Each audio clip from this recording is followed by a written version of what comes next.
agora mais um programa Universidade Aberta. Hoje o programa conta com matérias como a visita da imagem de Nossa Senhora de Fátima à Capela da PUC. Você sabia que a PUC também conta com matérias de ciências exatas? Os alunos de Ciências da Computação desenvolveram diversos projetos ao longo do semestre. O que você sabe sobre segurança e o ingovernável? Esse foi o tema da aula teatro do Grupo No Sol. Fique com a gente e confira! O Campus Perdizes da PUC contou com uma cena inusitada no seu cotidiano. Uma cela foi montada em um dos corredores da universidade, para simular a dura realidade das prisões brasileiras. A rede Justiça Criminal lançou a campanha Encarceramento em Massa não é Justiça, trazendo para a PUC a experiência da realidade virtual e debates que mostrassem a situação dos presídios.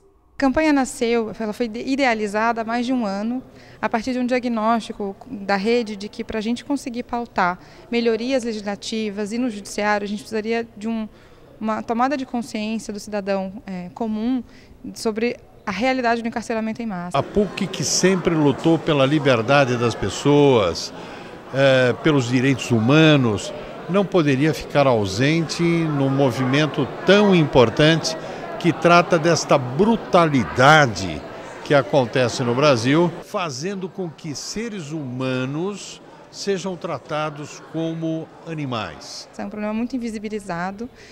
Muitas vezes o cidadão brasileiro pensa no Brasil como país da impunidade, sendo que, na verdade, a nossa legislação penal é bastante severa e atinge uma parcela muito específica da população. Para entender melhor essa realidade, convidamos o repórter Rogério Dias para vivenciar a projeção virtual dentro de uma cela recriada, onde as pessoas podem observar uma cela real em termos de tamanho e superlotação. Meu irmão, dá atenção, vem conhecer nossa cela, olha só como é que tá a nossa situação. Calma, amigo aí, ó. Aí, irmão, tá me vendo aqui não, meu? Calma, pô. Vai ajudar nós. Veja bem, essa cela aqui, ó, como você tá bem vendo aí, ó, 25 pessoas dentro desse lugar aqui, talvez um cachorro lá na rua tem mais espaço que a gente, não tá nem vivendo entre as grades, entendeu? Então, a intenção é que você seja imerso dentro dessa cela e você possa sentir o que é um pouquinho dessa experiência de quem está ali todos os dias. É como se tivesse todo mundo te olhando e conversando diretamente com você. Quando você entra em outra realidade, quando você entra em outro mundo, é uma coisa dolorosa e meio difícil de você associar no começo. Você se transporta realmente, é um aparelho super real. E você começa a olhar assim, é pessoa que não acaba mais. Inclusive você olha para o chão e tem um cara no seu pé. Então assim, parece até que você está pisando nele, sabe? Realmente é uma cela super lotada e mostra o problema como ele realmente é. Eu mesmo sei que estou na condição de ir pra rua, continuar aí minha vida, estudar, trabalhar, porque eu trabalho na biblioteca ali, ó, estudo, e sei que já estou no direito de ir pro semiaberto, entendeu? Mas ainda... Meu envolvimento no vídeo, na questão da construção do vídeo, foi, de certa maneira, bastante interessante. E foi um momento muito intenso de eu revisitar aquilo que eu vivi durante alguns anos da minha vida. Naquele momento apenas eu consegui ter uma ideia real de realmente aonde eu estava e qual foi o percurso até chegar até aqui. Nossos sistemas que nós temos hoje carcerário é um sistema falido, né? E isso aí, o começo do ano nos provou isso, né? Em 15 dias morrer 130 pessoas. O sistema prisional ele trabalha justamente para manter a desigualdade social. Dessa forma ele garante a exclusão e a mão de obra do mercado informal para manter a estrutura justamente econômica que vivemos. 70% dos crimes cometidos em São Paulo são por reincidência criminal. Aqueles que saem do sistema prisional e pagaram sua dívida social no cumprimento da pena não têm oportunidade de trabalho. Com isso, acabam reincidindo nos mesmos crimes ou ainda piores, né? Então, oportunizar trabalho para essas pessoas é uma forma de promoção da paz social. Não esquece de mim não, vê lá por favor, tenta adiantar lá, não aguenta mais isso aqui não. Tá lotado. Obrigado, hein, pela atenção, valeu. Buscar entender a complexidade dessa questão prisional, com todas as variações que leva alguém a cometer ou não a criminalidade, é algo que me motiva a permanecer ainda em revisitar essa história e ressignificar essa história. Tem cara que roubou um shampoo e tem cara que roubou o banco. Então eles estão no mesmo patamar.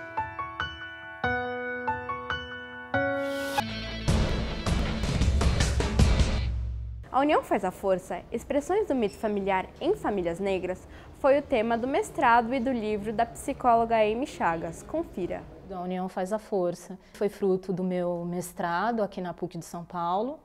E ele é fruto do meu trabalho, porque eu trabalhei durante quase 8 anos na vara da infância, vara juventude, vara de família, conselho tutelar e na saúde. Teve um determinado momento dessa trajetória que eu atendia uma clientela majoritariamente de pessoas negras e de famílias, mas eu percebia algo que naquele momento eu não sabia definir tecnicamente, mas eu percebia que era algo relacionado às gerações passadas, a um sofrimento que permanecia. E aí esse estudo a gente fez com 3 famílias aqui da capital de São Paulo. Família para mim é base, para onde a gente pode voltar, onde a gente pode agregar pessoas, trazer amigos. A estrutura que compõe a família africana, não só da Angola, é uma clã, né? É um conjunto de pessoas, né? Primos, avós, netos, sobrinhos, todos eles são incluídos no núcleo familiar. O conceito de família, ele é bem extenso, né? Inicialmente, originalmente, ele é um conceito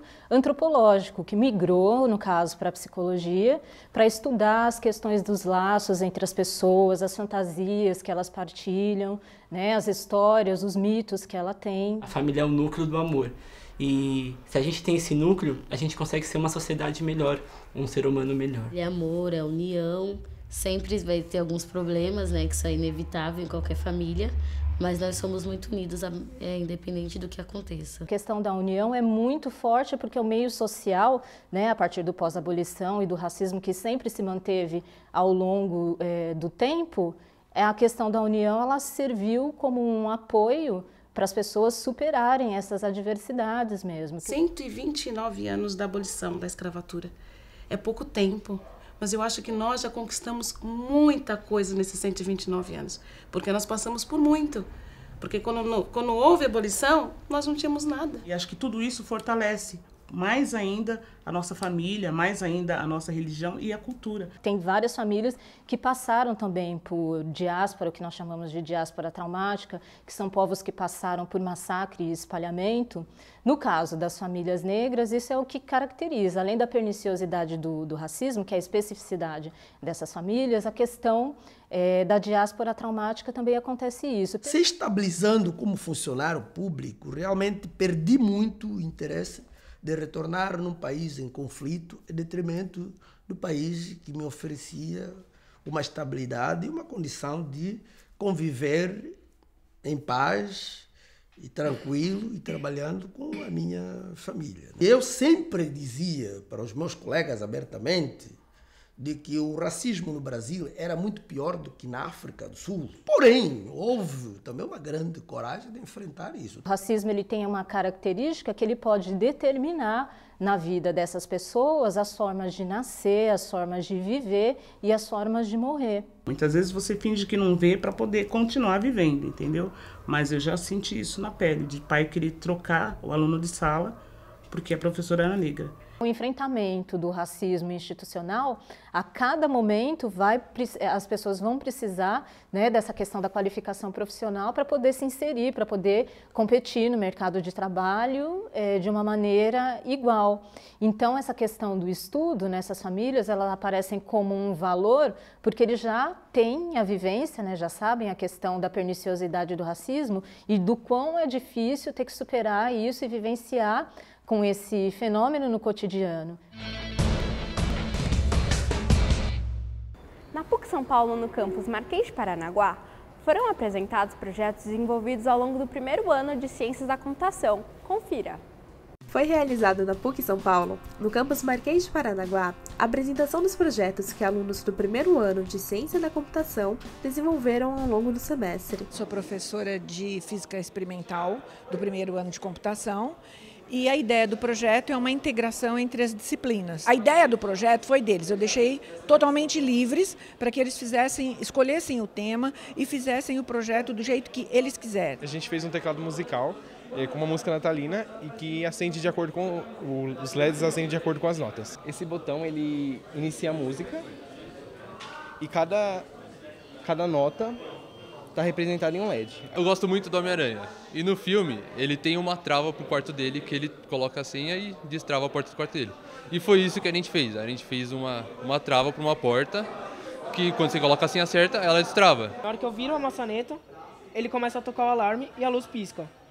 E na hora que eu volto, ele para e eu tenho que acionar a senha. Aqui a gente decidiu fazer uma mini central multimídia com essa tela LCD. Ele mostra aqui o horário que ele pega na internet, e mostra as últimas notícias do G1. Também temos um jogo que dá para você controlar usando esse joystick. Você consegue trazer essa programação para o mundo real, que seja algo interativo e físico. O jogo começa, você tem que digitar as 4 luzes que vão piscar aqui, ó. Se você digita errado, ele recomeça o jogo. E quando você acerta, ele passa a próxima rodada e cada rodada vai ficando mais rápido a velocidade que as luzes piscam. Você acaba vendo como é que funciona na física os resistores, esse tipo de coisa, que às vezes não está muito evidente. Esse é o detector de mentira.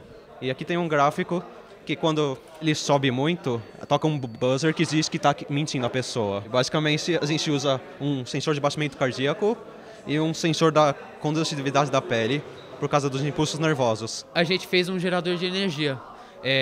A gente pegou um motorzinho de impressora, colocamos uma engrenagem nesse motorzinho e conforme você gira essa engrenagem, ele vai gerando energia para acender um LED. Quando seu saldo chega a 2,50, ele vai ativa o servo, que é um motorzinho, e começa a cair doce. Uma casa simples que tem uma sala, um quarto, cozinha e banheiro, e através do celular eu ligo e desligo as luzes. Nosso projeto é sobre um sistema de irrigação. A gente está usando 3 higrômetros, então ele detecta qual terra está seca e ele liga a bombinha de aquário e irriga. No caso ali, o copinho da direita que está plantado uma muda de salsa, no caso ela já está irrigada. Então ele vai começar a irrigar a partir do meio para a esquerda ali. Fizemos o trabalho pensando num carrinho que desvia obstáculos. Ele é controlado por 2 motores e um sensor. O sensor é um sensor ultrassônico. O tempo de resposta, por exemplo, que ele envia e reflete, é calculado em centímetros. Geralmente isso só interage com os computadores mesmo. Então a gente tem que fazer uma coisa que funciona no mundo real, já é bem diferente. Isso aqui é um piano analógico. O interessante dele é que ele não cria ele cria o som diretamente. Ele não pega uma biblioteca de sons já existente, que nem a maioria dos instrumentos. Acho essa ligação interessante e traz um benefício para a gente que é um estudante, para a gente aprender e ter um pouco de experiência com isso. O projeto são luzes de emergência, onde normalmente você deixaria ele ligado a uma bateria ou alguma bateria recarregável. O que ele faria, se eu causar algum distúrbio na luminosidade, ele ia acender uma série de LEDs que ia fazer uma trilha para você conseguir sair do corredor, para você não ficar perdido no escuro. Dentro desse pequeno túnel aqui, a gente instalou um LED desse lado e um LDR desse lado aqui. O LDR é um sensor de luminosidade, então no momento que o LED está aceso e o carrinho ele passa, o carrinho ele faz uma pequena sombra e transforma isso em uma informação como o LAP e o LAP time. Eu vou falar sobre a automação residencial, em que eu usei dois tipos de sensores. Um sensor de luminosidade, para quando tiver de dia as luzes da casa não se acendem, e quando ela tiver à noite ela vai acender. E tem um outro sensor mais atrás da casa, que ela é de calor. Então, conforme se tiver a presença de muito calor dentro da casa, incêndio ou algo do tipo, vai apitar um buzzer e acender um LED de informação. Eu fiz um sistema laser de segurança, que toda vez que você interrompe ele apita o alarme. Ele funciona com base em 2 sensores de luz. O primeiro, que capta a luz ambiente, e o segundo, que capta a luz do laser. Toda vez que o sensor que recebe a luz do laser não recebe o laser, ele dispara um buzzer e começa a apitar. Tudo que é aprendido, que é desenvolvido, né, nas disciplinas teóricas, tem a possibilidade de ser aplicado em projetos até relevantes e eles têm a oportunidade de inovar. Eu acho isso muito importante.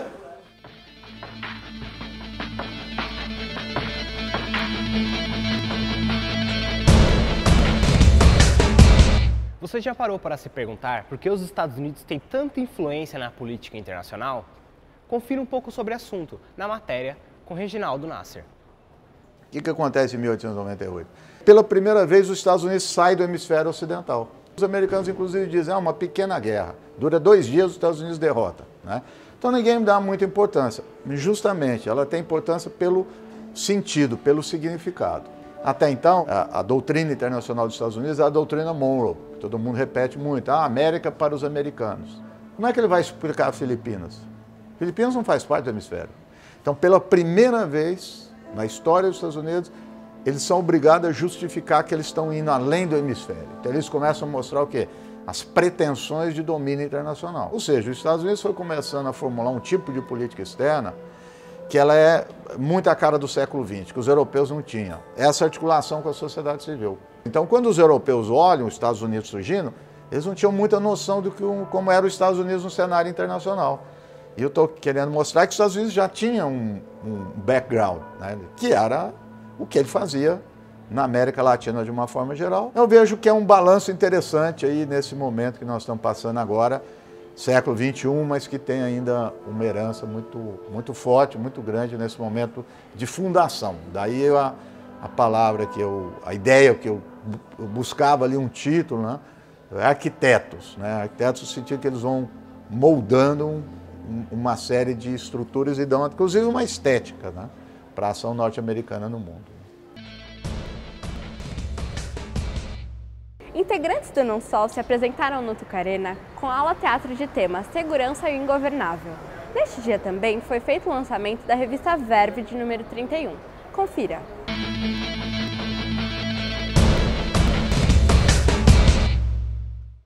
A revista Verve é uma publicação do No Sol, uma publicação autogestionária do No Sol, e ela existe há 15 anos, editada e publicada semestralmente, 2 vezes por ano.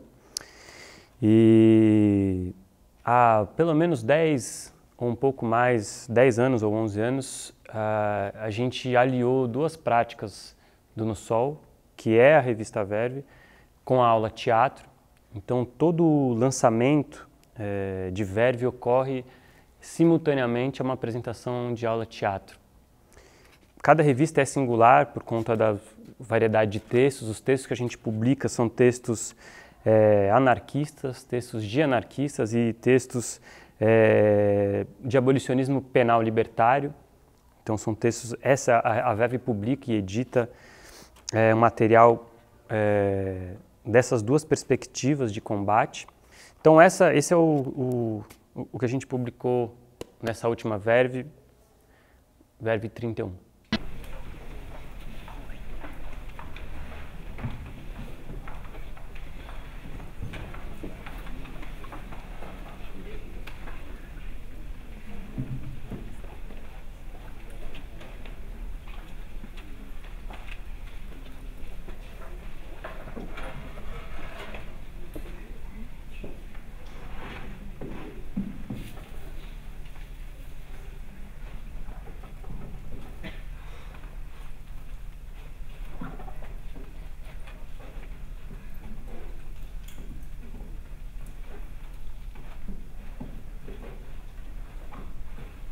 Não há lugar eterno para as coisas, mas há sempre um atravessar surpreendente, tanto do peixe que mergulha no ar, quanto do homem que mergulha nas águas.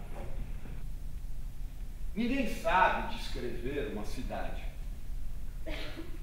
São as cidades que nos escrevem.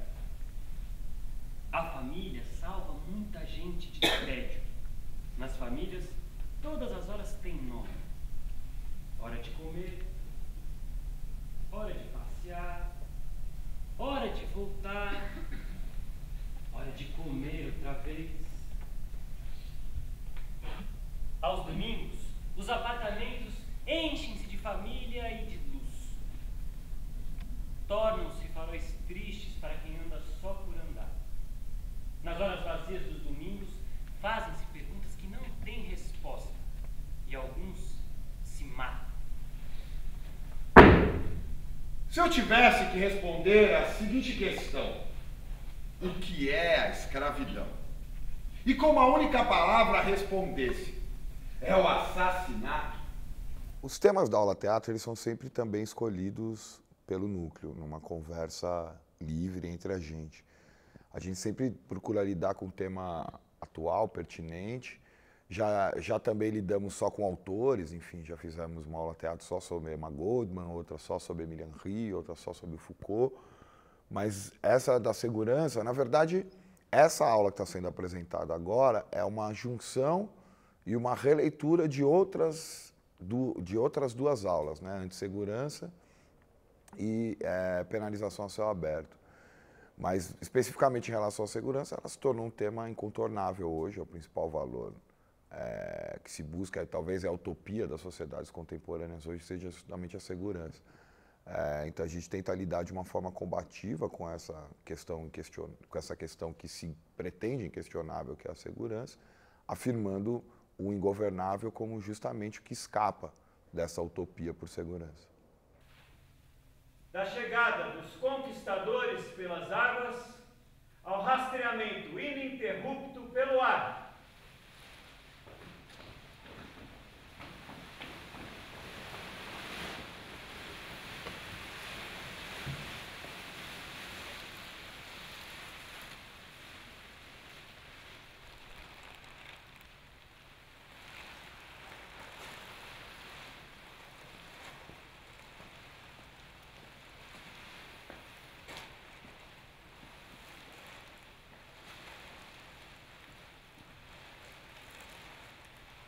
O Sivan também se mostra como a mais recente tradução de pacificação.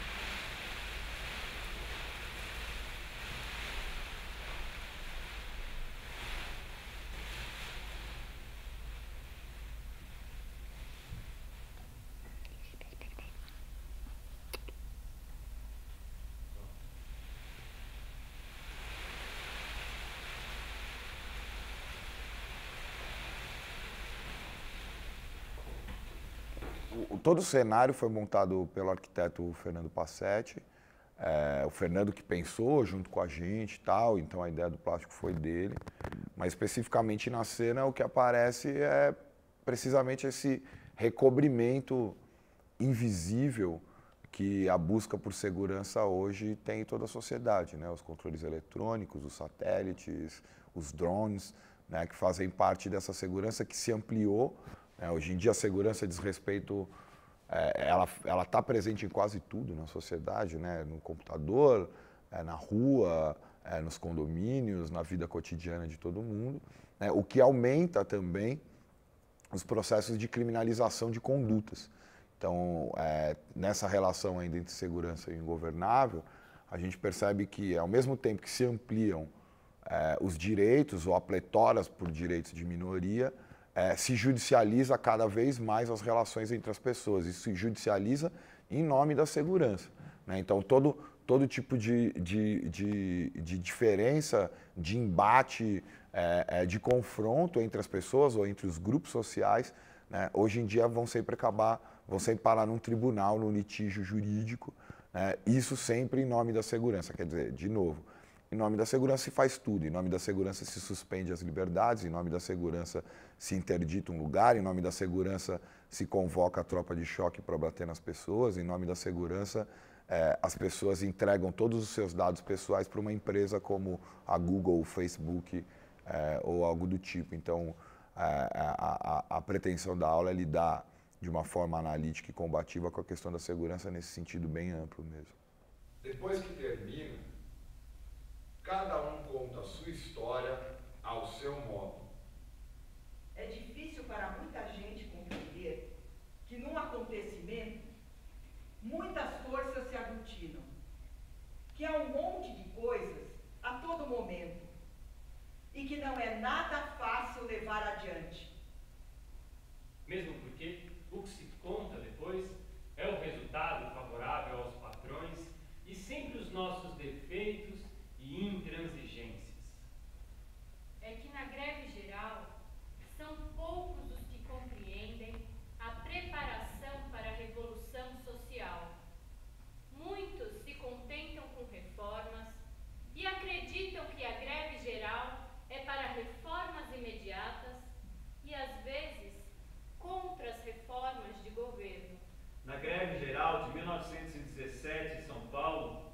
os jornalistas diziam: governar é prevenir. Naquela ocasião, eles compuseram um grupo de mediadores entre patrões e grevistas. A greve de 17 ficou na história, mas não esqueçam das greves de 1907 e 1912 que a anunciaram. Os anarcocomunistas e anarcossindicalistas concordavam com a greve geral. Embora os anarcocomunistas desconfiassem sempre dos anarcossindicalistas, considerando-os reformistas. A aproximação definitiva entre os dois grupos...